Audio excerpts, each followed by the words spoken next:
Hello, human peoples. You're listening to the podcast network of Gamefully Unemployed.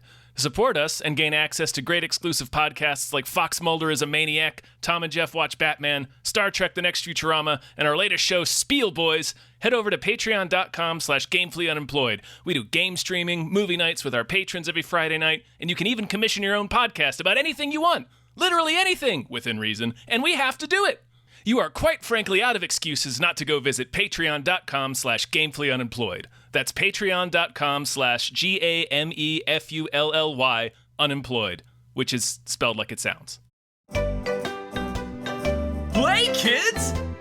It's the Rutger Hauer Power Hour!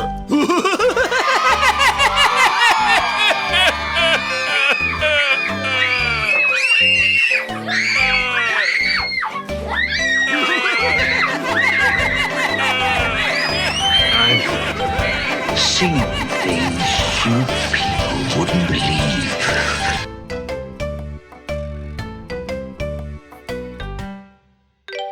Oh, children. Children, gather round in a loose semicircle in a collapsible top hat sectional couch in the center of a white void egg room. Stitch yourself together. Yeah. Yeah. Like little human centipedes. Every set of this movie looked like a magazine ad for PlayStation. Yes. Yes. Like a 90s PlayStation ad. Or Sega Saturn, particularly Ron Perlman's face. Ron Perlman has a Sega Saturn face. Holy moly, I don't know kids. how else to describe it. Welcome to a brand new episode of the Rutger Hauer Power Hour, brought to you by our wonderful producer, Nolan Mayton. Thank you. Thank you, Nolan. This is a delight. You're a delight, and everybody listening is a delight, and Rutger Hauer is a delight. Boy, is he. He makes choices. He does. And we keep saying this as we get deeper and deeper into his filmography during this series. But man, oh man, he picks wild-ass movies. Right, because what we're learning, kids, overall is that, we all know the hits. Blind Fury, Blade Runner, other B movies. Primarily movies Blind Fury, Batman Begins. There's two B's in there. But there's a lot in between those movies. A lot of choices along the way that Rutger Hauer made. Yeah. This being one of them. And so today's lesson is called Mr. Stitch. It is available on YouTube. Yeah. So you can just look it up. You might not think what you're watching is the actual version based on what the credits look like, but I assure you it's not an amateur iMovie edited thing. If it looks like you're watching French pornography, you've hit the right thing. This is directed and written by Roger Avary, writer of Pulp Fiction and Reservoir Dogs, who would go on to direct The Rules of Attraction. Yes. This is apparently the first original Sci-Fi Channel movie. I was going to ask why there were clear commercial breaks. Yes, it was in fact originally made as a pilot. It is starring Ron Perlman. Yeah. Ron Perlman and Will Wheaton, Wesley Crusher himself, folks. Oh, man. Superpower Will Wheaton. So if you thought he was insufferable before... This is a lot. This movie is a whole lot. I love this movie. I do too. I don't think it's good. I think I had a note, I tried to fix this movie. Don't. Yeah. It's perfect. Well, so it's simultaneously, I love it, and it's also the worst movie I've ever seen. I found a 1996 Entertainment Weekly article about this movie called Mr. Stitch Plagued by Creative Differences. So this is perfect for our podcast. Apparently, halfway through production, Rutger Hauer stopped reading the lines on the script and decided to just do his own lines. And Roger Avery in this talks about how it was a nightmare to make. And basically they had to redo the movie based around what Rutger Hauer decided. Which might explain, spoilers, why his character is killed off screen. He vanishes. And why there is a point where he literally goes, I have to go do some stuff, and like leaves for a while. He just walks out of the film. It's, yeah. It's like Wagons East. Yeah, it is. It is exactly like that. It's So yeah, it seems like halfway through making this, Rutger Hauer was like, "This isn't good. I'm going to punch it up a little bit as we go." Yeah, and just change. No, what it's I can about. do whatever I want here, huh? Okay. Yeah. No, nobody's this. Who's this guy? Roger Avery? Whatever, kid. Yeah. Yeah. Why don't you take a step back? I was in a little film called Blind Fury. I think I know how to handle Mr. Stitch. But yeah, it's like Wagons East in the sense that John Candy died partway through, so in that film the antagonist abruptly switches. Right. Because they had to reshoot everything. And that's what happens in this movie. Yeah, pretty much. Rutger Hauer walks out of the film and then they give it to Dime Store Gary Cole. Yes, they sure do. There's a lot of people kind of carrying this movie here and there. They got a lot of guys. Milo's there. Milo shows up. Yeah, that was great. I guess should we talk about the plot? Should we get into today's lesson? Yeah, let's get into today's lesson, kids. All right. Once upon a time, there was a young Frankenstein who sleeps in a giant Panama hat. Yeah. Just a collapsible top hat sofa in the middle of his room. Yeah, so most of this film takes place... It's like a magician's swinger pad. Yeah. It takes place mostly in an infinity room. Yes. And it is Will Wheaton plays a Frankenstein. It's a Frankenstein. They made a Frankenstein. He wakes up covered in bandages. Rutger Hauer is the Dr. Frankenstein. And he's like, yeah, I created you. We're doing tests. We're gonna you're only like moments old. It's kind of a Poor Things, frankly, where they're like, we're gonna teach you stuff. And so then most of the movie, like 80%, is in this white fucking void. Where he is slowly learning. He's also super strong, right? Yeah. For some there's reason. Not much movie. Yeah. It's a lot of conversations in this room. There's an eyeball there. Yeah, there's a floating eyeball that he throws a weight at and cracks it, and it's full of an omelet. Yes, it is. Later there's on, he orderlies. breaks a computer that's also full of an omelet. Yeah, there's two orderlies. Right. And they're sort of just like giving him books and doing tests, and he starts having nightmares of like dying in a car accident. And I don't know about you, Tom, but I was way ahead of this movie. I don't say that like I was smart. It was just like he's just having dreams about dying, and I'm like, okay, these are all the people. Right, yeah. You're waiting for the dead rest people. of the people in the movie to figure it out. Yeah, exactly. And so like he's having dreams of basically the people who made him. Including Ron Perlman, who is one of the scientists especially who worked Ron on it. Perlman.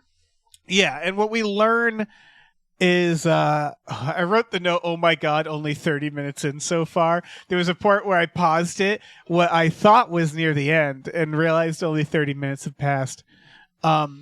It's brutal. It is brutal, because there's no clocks in that infinity room, so you have no idea how much time is passing. It's like a casino. No, it is. It really is. At one point, he has to choose his gender. They're all like surprised about that or something. A hot doctor shows up. Yeah, Dr. English, Elizabeth English. Elizabeth English, which is like sounds just like such a fake name. It's a comic book name. Yeah, it is. And she hypnotizes him. We get more of the nightmares. We learn that she should have been Ron Perlman, who died in a car accident. Did they kill him? I guess so. I assume. Is it just coincidence that the dad His and car, the little kid crashed? Right, and then they scooped up both bodies and was like, score. Is that what happened? Smush them together. Yeah, they're both in Lazarus. They stitched that dead man and his dead kid together so that both of their ghosts could haunt Will Wheaton into going to visit their wife mother and ruining her life. Yes, just traumatizing. Just completely shattering what little left of her sanity there was. Right, but you're kind of getting ahead of yourself because this movie, again, it is 1 hour of wearing a white void. Will Wheaton has dreams. Rutger Hauer walks in and they talk about stuff. That is the first hour. And right, then it's every scene is like a different variation of they have a conversation. Rutger Hauer is obviously hiding something. Yes. And he... Dr. Wakeman. Is that his name? Fuck. Mm-hmm. Yeah, pretty on the nose, right? Oh, so I want to know... Dr. Wakeman. Yeah. I want to know what Will Wheaton looks like. Oh, because boy. Did I see Tom Savini in this? Yes. I know he didn't work on Will Wheaton. That's for sure. No, he probably made that head. And I think that's it. Maybe a few organs, other things. Maybe some of the organs. But definitely that head. Yeah. Will Wheaton is in Halloween makeup. Like he's in Halloween Frankenstein makeup. He looks Do you remember Aqua Teen Hunger Force when Carl's body gets chopped up by Frylock's super toilet and he has to graft him a body together out of body parts and they're a mix of races and genders? Yes. That's what this is. Yes. Yeah, do yourself a favor, folks. Google Will Wheaton Mr. Stitch. Yeah. And it's like there's like painted stitch marks on him. Yeah. Like it's like a bad like Nightmare Before Christmas outfit. Like if you saw it out of context, like if you just saw a screenshot from this movie without any of what we just told you, you would not understand what you were supposed to be looking at. No, like he looks like a dog man. Like he looks like he has spots on it. Like that's what I thought he was. He looks like he's at a costume party or something. Yeah. Like he looks kind of like John. I don't mean to keep bringing up John Candy, but he looks like John Candy in Spaceballs. Yeah, he does. It's just really. It's a real Cloud Atlas. Yeah. Kind of swing. It's just real like party makeup vibes. Where I it's know. Like, there's no dimension to it. It's just painted on him. Yeah. So it's like you can just sort of like when he's like at any angle, the stitches have no like. There's no bumps there. There's no cuts. It's just a dude painted to look like a quilt. Yeah. Yeah. Like stained glass. It's the face painting booth at Disneyland. Right. It's not good. It's not good. And so then finally at the hour mark, he escapes.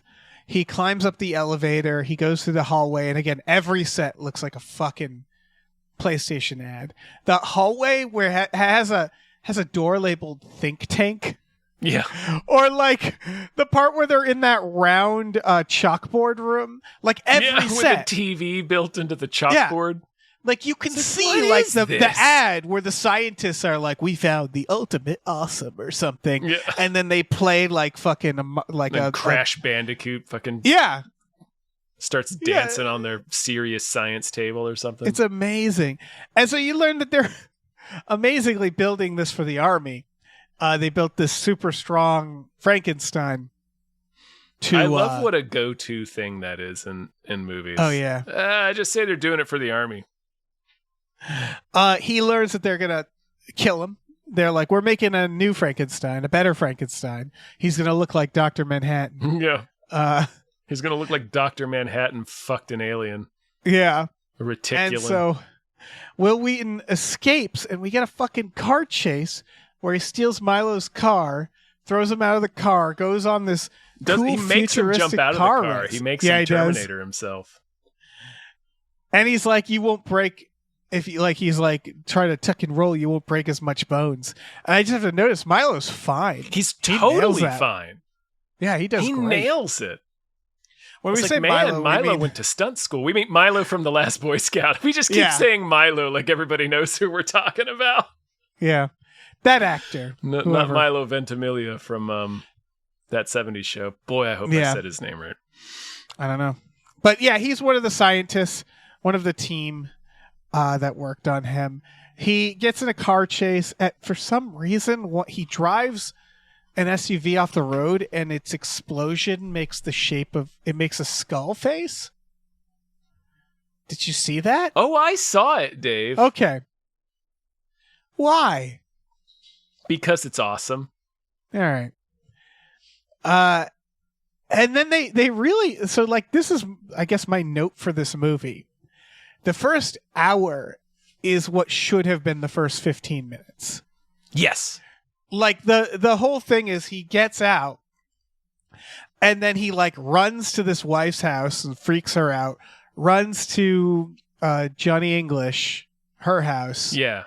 And is like, I'm going to sacrifice myself, and then runs back to the lab and then kills everybody To get and the himself. to get the death bomb that they have just on the floor above him. Right. And talks to, He steals it from the Tom army. Savini. yeah, he does. Then he doesn't he takes the death weapon to talk to Army, to talk to General Gary Cole. Yep. Oh, I wrote down his name. Hold on. I have that for later. Hardcastle. Hardcastle. Mm-hmm. Oh, It's almost fuck. hard case. Oh, and It is. I'm sorry, I meant This Is Us earlier, not that 70s show. Right. Milo Ventimiglia. Anyway, yeah, it's weird. And then he dies, and then Johnny And he English dies, goes and outside. he does the Spock thing. Yes. Also, are Where they he's at behind Griffith the glass. Observatory? Yes, their secret laboratory is Griffith Park Observatory. So the vibe I'm getting is that they're like, nobody will know this building. Like they're not having it be Griffith Park. Does that make sense? Yeah. They're like, this is the building. Right, no, it's not supposed to be Griffith Park that has been taken over for a laboratory. This is supposed to be a future laboratory. You're not supposed to know. It's like when they use the Waterworks building as Starfleet. Right. Or like the I think it's a Jewish cultural center as the Power Rangers where Zordon lives. Yeah, and I think the but police those station in Last Action Hero is like an apartment. No, it's an office building. Right, and those are buildings. I think. Anyway. Oh no, that's the Sony. That's the Sony building. office. Yeah, I'm mixing up the apartment from Demolition Man is an office building. Right, and so all of those examples are buildings that people, unless you're like really plugged into LA, Yeah, you wouldn't. you know probably it. won't recognize. This is like if they used the Empire State Building, where it's just like, well, I fucking know that. Everybody That's Griffith knows that. Yeah, Yeah. that's where Arnold kills Bill Shao Paxton. Kahn. Yeah, and Shao Kahn. You're right. No, he just grabs Bill Paxton by the face and throws him into the. He's probably dead, Yeah, he if he's not dead, he'll never be the same again. but he rams his fist through Shao Kahn, Brian Thompson, the alien bounty hunter. Right. But yeah, it's just very silly. Yeah, This has if it weren't for the budget, like, because you can tell they had a budget, not a huge one. no, but but there's it feels a couple very of student car film. crashes that are pretty sweet. Yeah, the car chase, like, so it feels like a student film though for most of it. But it was like, all right, imagine Yes. if the first 15 minutes he wakes up, they're like, you're a Frankenstein. He meets Johnny English. She like clearly like he says something to her and she's like gets reminded of her dead husband. And then in 15 minutes he escapes. He goes to her house like, you got to hide me. And you have this whole fun and games where this Frankenstein, instead of having to read all these books, you have him actually navigate the world. Yeah, And like be like a fish out of water. It's poor things. You do poor things. You have them go around and be like, I don't know what any of this is. And then you slowly like build a relationship between him and her. And then like, they're never going to stop coming after me. I have to end this. He goes back. That's a movie. You got a movie there. yeah. This felt like I guess the question of like knowing there's creative differences. I'm just curious, what were the creative differences? Yeah. What was the other vision for this film? Right. I don't know if they achieved either, but like, was one supposed to be really art house, like a series of conversations between Frankenstein and his creator, monster? Yeah. Is it like that idea? Or was it supposed to be like this like cool sci-fi action? I think it was maybe the second thing, because like the first half of it is so THX. Right. I guess it's like trying to be both a little bit. Yeah. And the writing's not terrible. Like these conversations aren't poorly written. No. You can tell this dude went on to write other things, but it's just really full of itself, though, in a way. Will Wheaton is such a like this character. The Frankenstein monster Lazarus is just like so obnoxious. His name is Lazarus. Yeah, it's like he's like a real. It's hard to explain, but he's like a real I studied the Blade guy. Yeah, like he's just like he's everything that's. If you've seen Reacher, like you'll know what I'm talking about. But like Reacher's cool as hell, but also he's a huge annoying nerd. Like, because he'll like get like, well, actually, this law says this, so if you do that, you'll be doing this, and like he'll get like literal or technical on people just to be a dick, and it's like one of those really obnoxious know-it-alls that you used to know. So who refuses to be like wrong in any conversation. Right? Exactly. Exactly. It works for Reacher. Reacher can be a know-it-all because he's also Reacher. It doesn't work in this movie because he's just annoying Will Wheaton with shit glued to his face. Right, and it's not even Will Wheaton's fault necessarily because he was written that way. Yeah. Because it's like he should be naive. Again, Poor Things. It should be like he should be so new to the world, and they have him just be like, I read all these books, and now I know everything. Right, they wrote him like he's already omnipotent. Like, he's already Dr. Manhattan. Exactly, and he has all these different personalities in him, too. Yeah. And it's just like, what the fuck is the point of this? And again, there's so much back and forth of just like, I'm walking in, we're talking, I leave. I'm leaving, yeah. We'll talk about where it's like these weird little kind of edgelordy conversations, where he's like...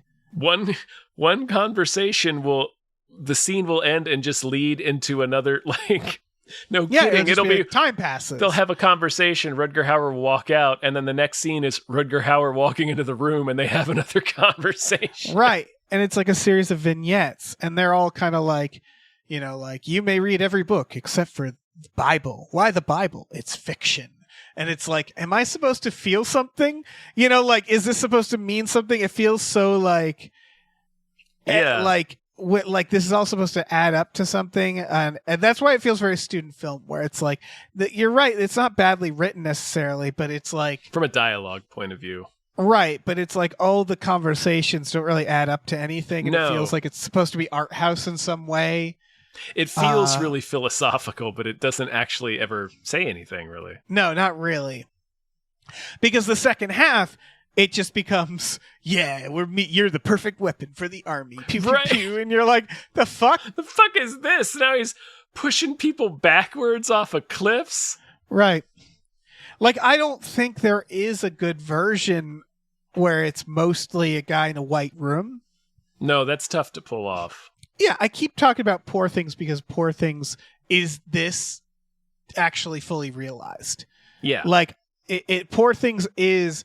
What if we take the story of Frankenstein and give it new context and meaning and make it like a new story? That's what Poor Things was. And this is like, it's almost like he knew the idea of that, of like, what if I took Frankenstein? And he just stopped there, though. Like, what if I took Frankenstein? Should we get into Rutger's make-believe? Yes. I'm so excited, too. First thing we see is Rutger Hauer in a white suit, cane, latex gloves, pencil-thin mustache. Oh, yeah. He's got a Hitler stash. Yep. And close to it. First thing he does is feed him milk, the Frankenstein, And something really interesting about his character occurred to me. So as the movie progresses, it's like, okay, Infinity Room, right? And then they're like, drink this milk. Here's some medical things. And everything is white. And then it's like, lift some weights. The weights are white. Yeah. Punch this punching bag. Punching bag's white. Later, the doctor's like, listen to this music. The headphones are white. And now I was trying to think of like he travels in a Segway. The Segway is white. Segway is white. His cane is white. The milk is white. Well, and yeah. I realized, oh, maybe that's white water, because like I was like, I think this is all to say. I think this is just his character. It's white chocolate. At first, Yoo-hoo. right. At first, I was like, oh, is it supposed to be sterile? But then the time you get like, or is it like medical weights? You know, medical punching bag. No, I think they're all just designed by Apple. Yeah, or I think it, but I think just Rutger Hauer characters like, I don't want him to see color. They're like, why? They're like, I don't know. Oh yeah, make everything white. It's like a giver sitch, probably. Yeah, he's givering him. Right. So it's like a Pleasantville situation. I noted that in here because I think that's all Rutger Hauer being like, just his character being this madman that for some reason decided all white. I don't know why. I don't know why everything's it's white. nowhere in his notes. Like yeah. They show up and they just see this room, like this facility and all this white stuff, and they're like, "So what's all this? Oh, what do you mean?" Yeah, it's white. It's white. Good, Yeah, clean white. You know, for science. White. He wakes him up. He feeds him milk, and then he tells him immediately about Frankenstein. He's like, "You ever heard of Frankenstein?" "Yeah, I'm doing a Frankenstein." Yeah, and then later on, he's like, "You shouldn't read Frankenstein." Why the fuck did you tell him about Frankenstein? Yeah, he's like, "I'm doing a Frankenstein." And then later, Will Wheaton's like, "Can I read Frankenstein?" He's like, "Oh no, you really shouldn't read Frankenstein." Right, because at first I was like, I won't be friends anymore if you do. Right, it's very funny because at first I was like, "Oh, he doesn't understand Frankenstein," because he literally does. He does. I wrote it. Let's see. I wrote it down. He describes Frankenstein, and then he says, "This has been a dream of man for centuries," which is very Mr. Burns. For years, man have dreamed of destroying the sun. Like it's like Rutger Hauer read Frankenstein was like, "Yeah, this is what everybody wants." Yeah, this cautionary tale. But then when Will Wheaton's like, "Can I read it?" and he's like, "No," I'm like, "Oh, so he knows it's bad." Yeah. Like he read Frankenstein and was like, "Oh yeah, I want to make a monster that'll kill me." Like that. It feels like that he was just like, "Hell yeah, burn it all down. I want to self-destruct."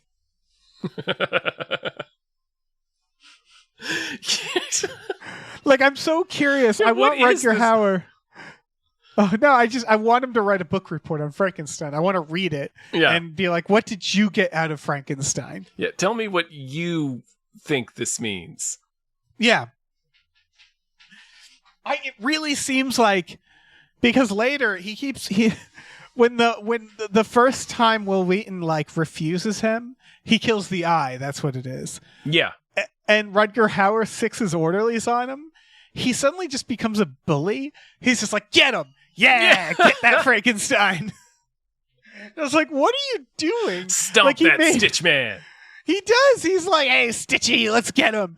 And it's like, this is your creation that you built and made super strong. Right, and they just got done talking about how super strong he is, and he sends like his 2 schlubby orderlies after him. Yeah. It's like it really... No, you just get the sense that he is just off, like out of his mind, just completely unhinged. Where like, if he was like, I kept imagining his trial. I kept imagining everybody's trial. But being like, even Lazarus's. Right. Because it's just, I gotta note also that they mentioned that the 44 of the bodies used to make him was female. Mm-hmm. And they mentioned that as like it's more or less 50-50, which means that Lazarus was made with like 100 bodies. Yeah, at least 88, right? Right, at least. And it made me think of how bad of a doctor he is. Because like some of it is just like part of a cheek. Right. The fuck are you doing there? Yeah, just use a face. Just use a head. Yeah. What are you doing? Surely you can find an intact head. Like, did he just keep screwing up and was like kept patching it together more and more? Was it like bursting at the seams constantly? I think he was what just jazzing. Was he doing? I don't think he's ever read a medical book, like a medical textbook. Like, Yes. I think he didn't know like how many fingers a person has. Yes. And we're just seeing basically a Frankenstein, but he's gone over it in white out a whole bunch. Like literally, because, we know how he feels about the color white. Right. It really is the vibe that he was drunk or something. Like, or is just constantly drunk. Yes. Like, seriously, people, go look up what Will Wheaton looks like. And again, they say 44 bodies that were female, not bodies total. And they say that when he's choosing his gender, he's like, I feel more masculine. They're like, well, a lot of them were female too. So that implies that it's like, yeah, like, really about the, so it's probably like, I'm guessing 60 to 80 bodies. Too many. Too many I bodies. feel like this could be way more efficient. Even if it was 44 total, and it's not. That's still too many. Still too many. It's like, really? They, they only needed one for a RoboCop.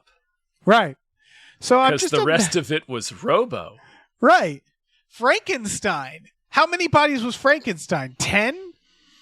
Maybe tops. Yeah, like you're gonna want like most of the head to be the same piece, Right. And so it's like I'm imagining the trial of like, okay, so doctor, you made a human out of 100 corpses. You gave him super strength, and then you handed him the Bible and told him about Frankenstein.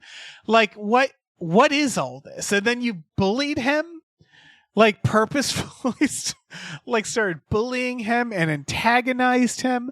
To what end? Like, it's just. And he just comes on the witness stand. Exactly. Oh, now we get it. I see. It was a sex thing. Sex thing. It was this moment. His kink is being on trial for making a Frankenstein poorly for crimes against humanity.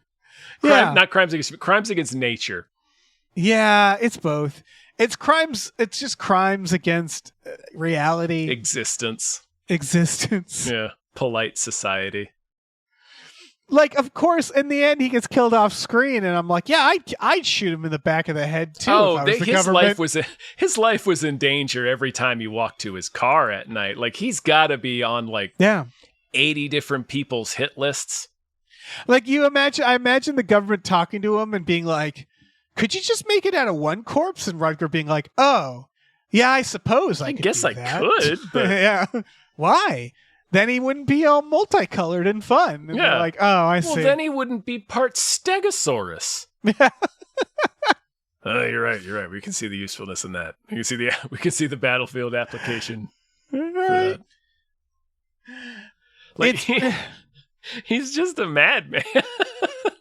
They show later they're going to war zones, just finding people about to die. And like that, again, it feels like maybe that's why he stitched together for so many, where they would just find half of a torso and he'd be like, yeah, put that in the bag. Like, they're just going around the war zone. It's like he's thrifting. Yeah. Toss it in. It really is. It's like making a TV out of 100 different TVs, where at a certain point you're like, just buy a new TV, man. Or just fix up one TV or something. Or like the screen is like 100 different pieces of glass. Yeah. It's like, dude, what are we doing? People like, did you cut away the cheek and then throw the rest of the body away? Right. It's like people build computers from scratch. This is like Rutger Hauer's like, oh no, I didn't throw it away. Yeah. I ate it. Yeah. Sorry. It's like, no, it's like, it's not even building a computer from scratch. It's like building a motherboard from like 10 different pieces, right? Where it's like, this is the shit you'd still use. Like, I feel like he doesn't even have, like, his organs are made out of multiple organs. You get that vibe of like, oh yeah, no, there's probably too many. Like this Lazarus probably has 6 hearts. Probably, yeah. No, I don't think he's ever opened a medical textbook. No, I think he's approximating. He's just closing his eyes and picturing guessing what he thinks the inside of a person looks like. It's 1995. He could have seen the first season of ER. Yeah, maybe. So he's just a maniac. Yeah, he's a madman. And we learn he wants to take over the world with an army of Frankensteins. Of course he does. Yeah. I gotta say, though, you're gonna run out of bodies. Like, this is not an efficient way to make Frankensteins, dude. It really seems like he wants Mr. Stitch to escape. Because his lab, if you remember Mr. Stitch, I'm just gonna call him that, not Lazarus. It's a real obnoxious name. Like, I wanted to slap him when he said that. His cage, his containment leads immediately to the failure lab. To the alien resurrection. Yeah. And it's like, well, don't do that. Don't put these rooms next to each other. Like, this is the first thing he's going to see if he gets out. And that's why I feel like Rutger Hauer wants this. He's just like, I want to set a monster on the world. I want a Frankenstein. Yeah. Like, that's all. Yeah. It feels like he specifically just wanted exactly what happened in this movie to happen. He just wants to unleash this on the world.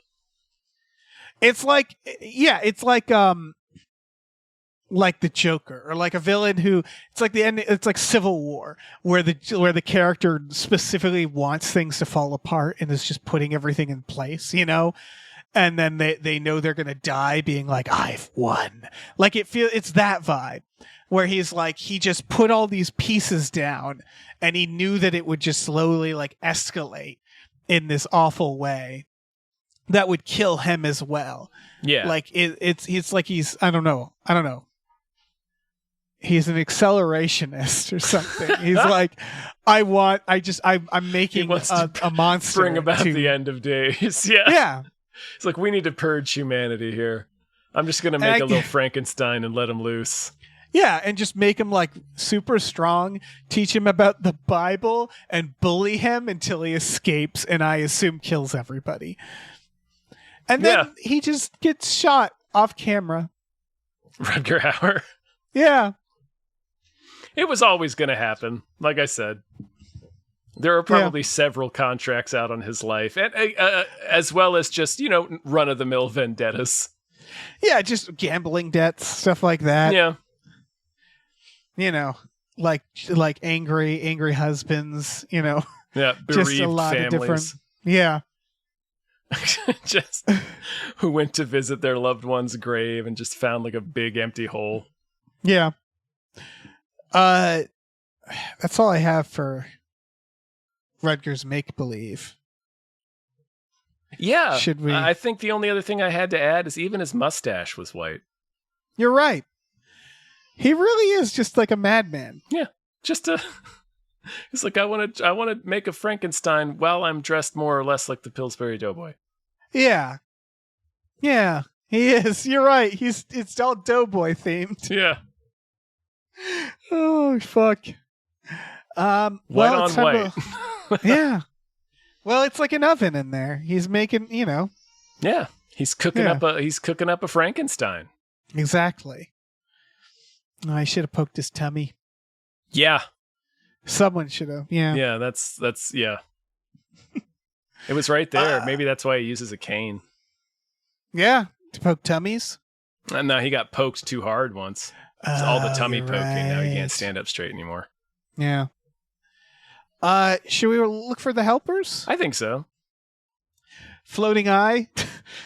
Between this and Mario 64, that eye is getting a lot of work this year. Yeah, this is a big year for that eye. Yeah. It hovers over him, just watching him sleep. Yeah, we're not sure what it is or what it's doing. And I then guess he it's throws a a weight camera. at it, and it breaks open, and an omelet leaks out. Yeah, it's Yeah. something. Rutger explains later that it's like monitoring him somehow, but that's it. I want one real bad. But it's just very funny. Like, I guess we should explain this because the movie takes place in the future, right? and it should be noted that there's things like cars have like barcodes on it. It's an approximate future where it's like it's a little futuristic, but not like too futuristic. And it's all machinery, right? And I say that because when we say a floating eye, imagine an eyeball, a wet eyeball floating. Yep. It's not a machine. No. It doesn't make any sense in the world that we're in. It's magical. Yeah. Yeah, it really is. Yeah. You're right. I hadn't thought about that. I was just sort of thinking, well, if he's like playing God with this little Will Wheaton boy, maybe he started with eyeballs. Maybe he started small, like growing his own eyeballs. Right. But weirdly enough, the giant eye isn't what concerns me. It's the floating of it all. Yeah. Where it's like, how is he defying the laws of gravity? Yeah. Nothing else does that. Maybe it's just a drone. Yeah, I guess. It's just a drone with a hologram on it. It's weird because like when you first start watching this movie, I just assume like this is a fantasy or dream or like we're in the Matrix or something. Yeah. But no, it's the future. There's also a couple of hints, like General Gary Cole is wearing a Nazi coat. He sure is. He puts that on and says, "I've got to go see the man." Yep. And later on, he says, "Taking my gun, that's treason." Right. So there's hints that it's like, fascist or pseudo-fascist or quasi-fascist rather. And not a big surprise because they want him to make a zombie Hulk monster for the military. Well, Hardcastle also wants an army of Frankensteins to take over the world. Like what we learn is that the army had Rutger Hauer he's like, make an army of Frankensteins. Yeah. And the army leader is like, I'm going to secretly use these Frankensteins to take over the world. And Rutger Hauer under him is like, I'm going to secretly use these Frankensteins to take over the world. Like everybody wants an army of Frankensteins to take over the world. That's the idea. But like, yeah, that's the Tears for Fears song. Right. And like, how, at what point, I guess, is everybody installing their own fail-safes in this? You know what I mean? Like, right. Like how many different bombs are in the sky? Yeah, there's so many Order 66s in these things, apparently. They're allergic to every nut. Yeah. I have Steve-O written down. Steve-O is the orderly who keeps getting his nose broken. Yeah, so like the first thing he says about Mr. Stitch when he's watching is he whispers this thing is a killing machine. And then he bullies him. Yeah. He goes, let's go, Captain Bandage. Yeah. And immediately gets just, bashed. Yeah, he's not the Elephant Man. Yeah. What are you doing? It's like bullying Homelander. Yeah, they keep doing it. We mentioned Elizabeth English. Incredible.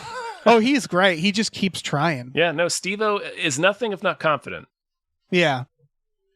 Elizabeth English, I should shout out to her for her terrible life, I guess. Yeah. She needs to get out of there. But then we learned she worked on this project. Yeah. She has a Pat Benatar haircut for a while, but then it's not by the end. Milo, we mentioned Milo. Yeah, he's the doctor that helps them pick dead and dying people from the battlefield. And that seems like a good job for Milo. He's got that kind of face. The helper he's got that corpse trafficking face.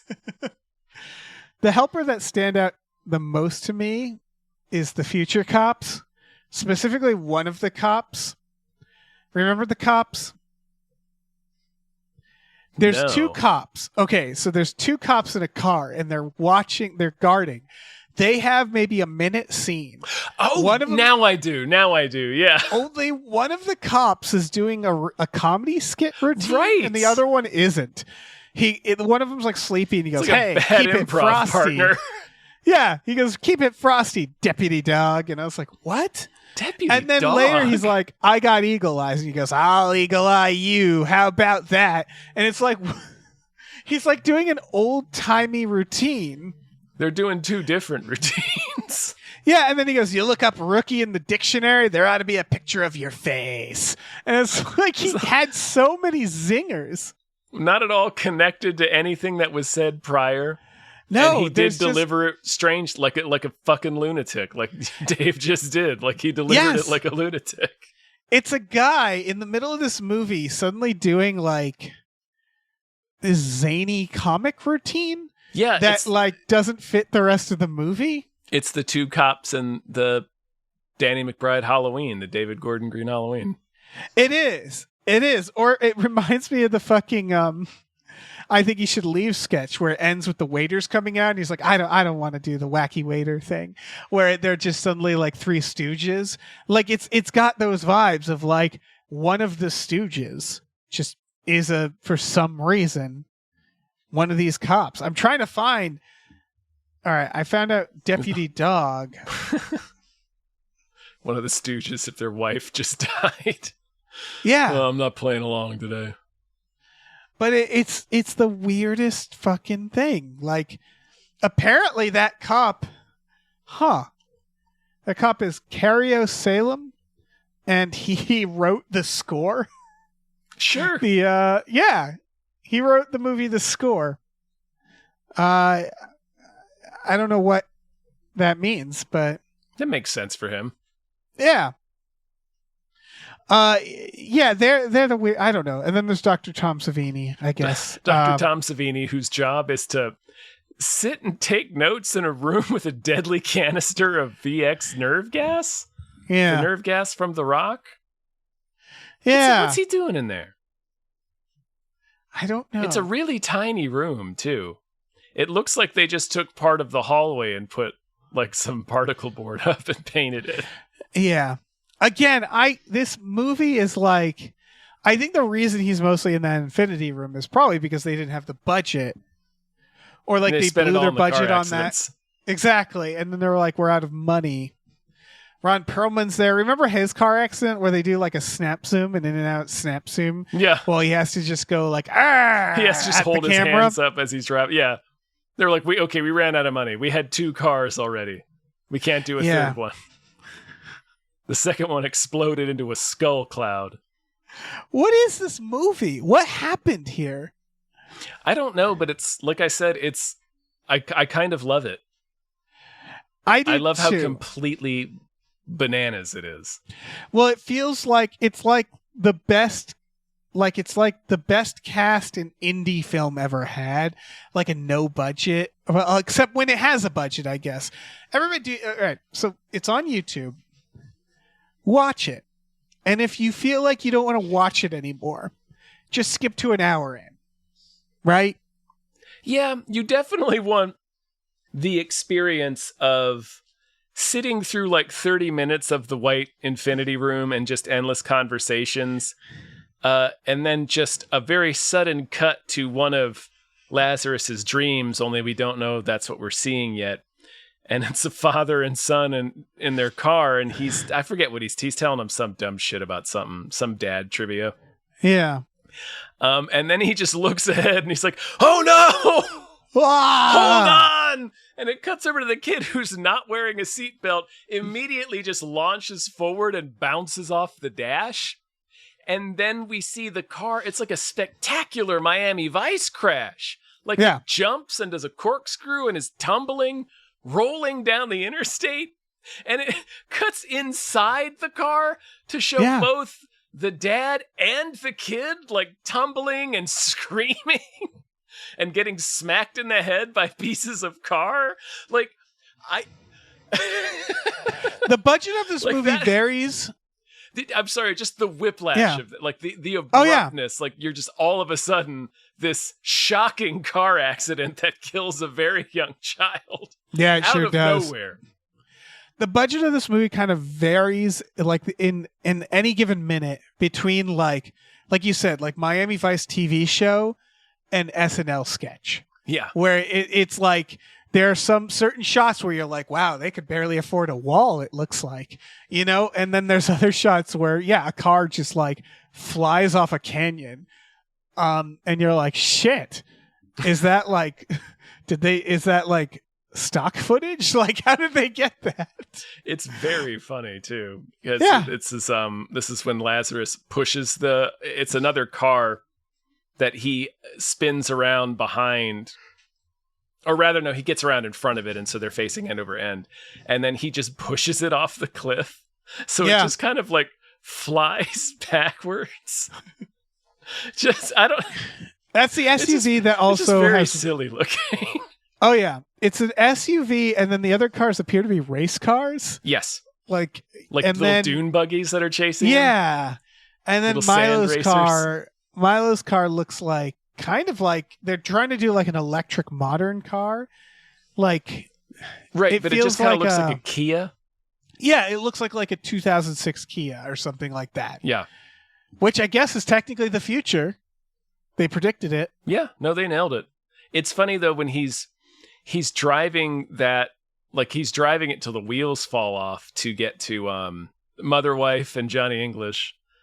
And then he tells Johnny English he's going to go back to the lab and kill everybody with the nerve gas. And then it cuts to him blasting through a roadblock. Still in the Kia from 2006. Yeah. And these cops just are lighting him up with machine gun fire. This car, it's funny he didn't get a different car. Like he came back in this like family car. Right. This family electric sedan.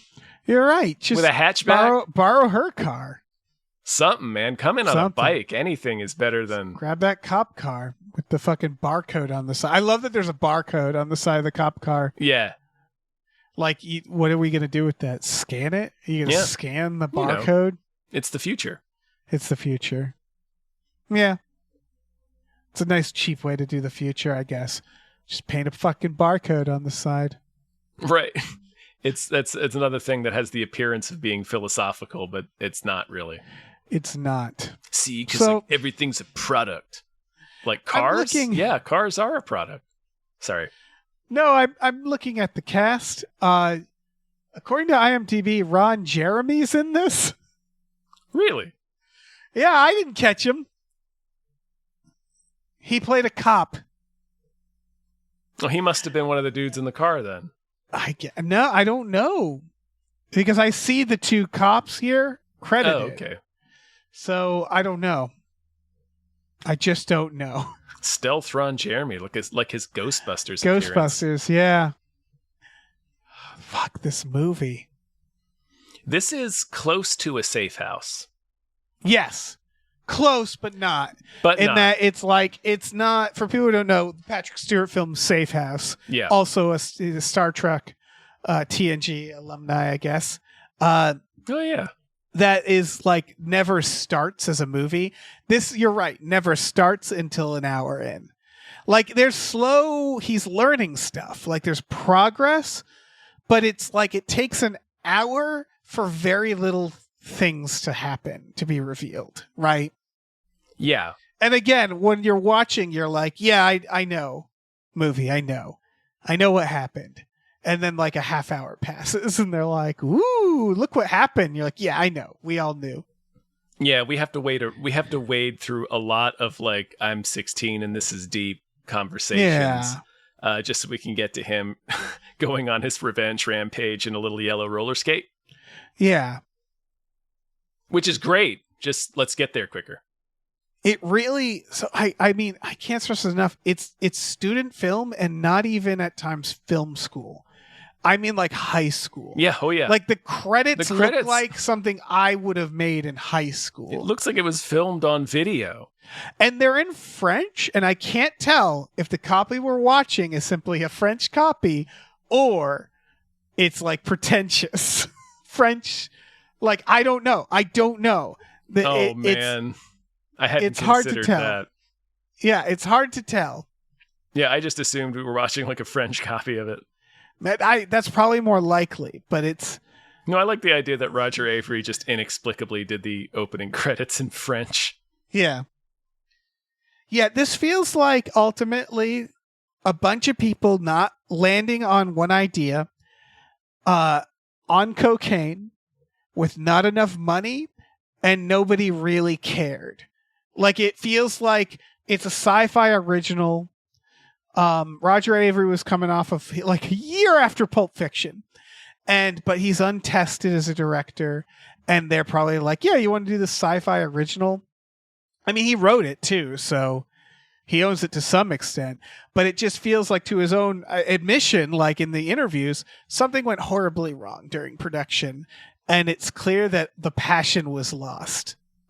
And then it was like, let's just get this done. And again, it was originally conceived as a TV show, which is probably why it's technically a TV movie. So it probably was not shot on film. It was probably shot on like a TV show budget. Yeah. And so it's like, you can sort of tell, like, it just. Yeah. No, you're right. Yeah. It has, like I said earlier, it has obvious commercial breaks where it fades out and fades back in. It really does. Man, I can't imagine this as a TV show. No, I assume the white void would have been shorter. Can you imagine following this guy week after week? He's such a dull, obnoxious character. He is. Yeah, to what end? To do what? I to guess just a credible be a Hulk Frankenstein. thing. Say he's going to go from town to town helping people. You're right. On the run from fucking Rutger Hauer. Or maybe not, since Rutger Hauer was clearly executed in a field somewhere. Yeah. They got tired of his nonsense. Well, I think they like hastily rewrote a lot of it, right? Where it was like Rutger Hauer was probably supposed to be the villain of the show. Yeah. When do you think they landed on Mr. Stitch? It's just, why is it called that? I don't know. It was probably called Lazarus. Yes. It seems like, because they slide it in there. I think it might have even been ADR, but it just real quickly somebody says the Mr. Stitch program. Right. And I just assume because it sounds cooler. Mr. Stitch, Does it? Sounds kind of cooler. Kind of sounds like a superhero movie, which is cooler than the Lazarus program. The Lazarus Project. Yeah. They're like dipping their toe in it in a superhero movie. I guess Mr. Stitch just sounds like a goth kids show or something. I don't know. Or the murderer, like the Bye Bye Man. Yeah. You're right. Like it's got real Bye Bye Man slasher vibes. Yeah. Oh, I don't. So that, any other helpers? I have Dr. Taxarian written down, who is Ron Perlman, but we talked about him a lot already. Yeah, we did.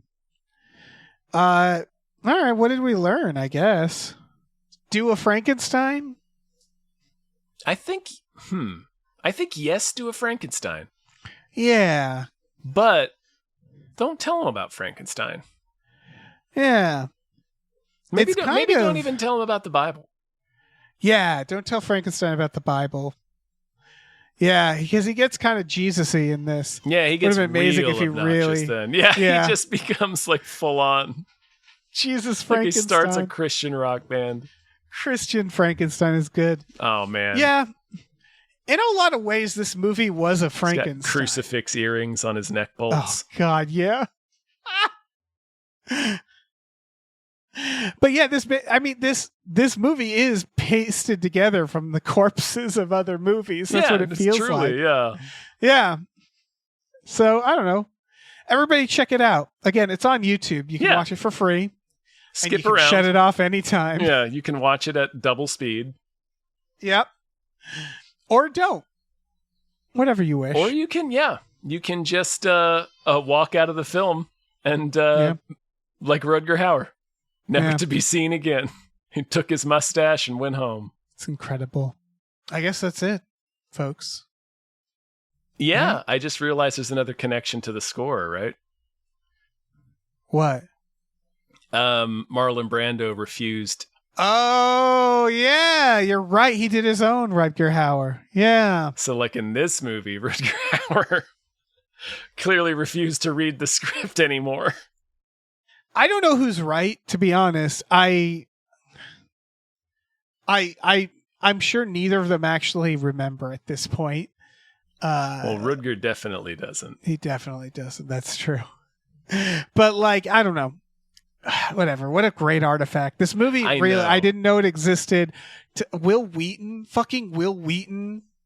Like, what really, really going for something while he has a single bushy old man eyebrow. Yeah. I could not stop looking at that thing. I imagine he was like, just like between this director fighting with Rutger Hauer and just like, listen, just tell me the lines to say. I'll say them, and then I'm going to go back to the TNG set. Like, it's just... I don't think him and Rutger Hauer talked to each other between takes. I'm imagining dead silence. Dead silence. I'm not sure they're in the same room together. Yeah. Did you notice that? Well, I mean, sometimes, but there was a lot of like reverse shots where it could have been like, man, I'm not sure Rutger Hauer is there that day. It seems like it feels like they shot Rutger Hauer in front of an infinity screen and he just kept talking. And they were like, all right, you want to say the lines on the script? And he's like, no, I want to say this stuff. And then he went home and they were like, okay, well, we got nothing from the script and he's not picking up his phone anymore. And his agent says he's moved on. All right. He's already let's just, cashed the check. Yeah, let's just write some new lines around this. Yeah. That is definitely the vibe. We can Fast and Furious this. Yeah. Fuck it. It's basically what he did. Like he walked into this white space and he asked for a bunch of money from the government and he looked at a stack of 88 bodies and he was like, yeah. Let me Fast and Furious this. Yeah. I can hack this into a living person. Yeah, fuck it. What a fascinating film. Incredible. I'm so delighted. I continue to be delighted by these Rutger Hauer movies because the vast majority of them I had no idea existed. This might be the movie that I had the least idea. Of all the movies I'd never known about, this might be the movie that I have known about the least. Yes. And this might be the low point in these movies. Like, Lady Hawk was fun. A Breed Apart. Lady Hawk's great. Was fascinating. Crossworlds was fascinating. This is fascinating, but it's not entertaining. Not really. Only for a couple of... I mean, there's a couple of legendary moments in this film. There's some bursts, yeah. Mm-hmm. But generally speaking, I was pretty fucking bored. Yeah. Like we said, it's a bit of a battery commercial. Yeah. Bit of a Sega Saturn PlayStation commercial. Yeah. Well, thank you, Nolan Mayton. Thank you. Thank you for this, as always. We're almost done. We just have a few more Rutger Hauers to get through. Couple little more lessons, and then we have to say goodbye. Yeah, but we will have learned something. What? Who can say? Yeah, but when we get there, we'll know it, and we'll have learned it together. Yeah, kids, this was done. So this was through our Patreon, patreon.com/Gamefully Unemployed. We have exclusive podcasts on there, like Tom and Jeff Watch Batman, and Fox Mulder is a Maniac, and Star Trek: The Next Futurama, and Spiel Boys, and Himboos, our new supernatural podcast. We have custom podcasts that people can get made, like this. Like this one. We also watch movies every Friday night with our patrons, and you can join us. We might watch this movie. Yeah, maybe. Some of the highlights. Yeah, maybe we'll skip share around. Some highlights, yeah. We also have a store. Head over to GamefullyUnemployed.com where you can find a link to our Teespring store where we have all kinds of cool original artwork and designs by cool original artists like Michael Vincent Bramley, Starlene Hodge, Justin Brown, and others. So check that out. Rate and review our podcast wherever you listen to it. It helps. Check out our new show, Badical, Badical, wherever you're listening to this. New episodes of that are coming soon, and I think that's it. Is that it? Yeah, that's it. Everybody, all right, kids, time for nap. Yeah. We all close our eyes. All 88 of you hold hands. Yep. And then just imagine a big floating eye watching over you. Mm-hmm. As it does. Bless the eye. And just think, soon you'll all be together forever within Lazarus. Mm-hmm. Within Will Wheaton. In Will Wheaton's dreams. Yeah. All right. Goodbye. Bye. All those moments will be lost in time, like tears.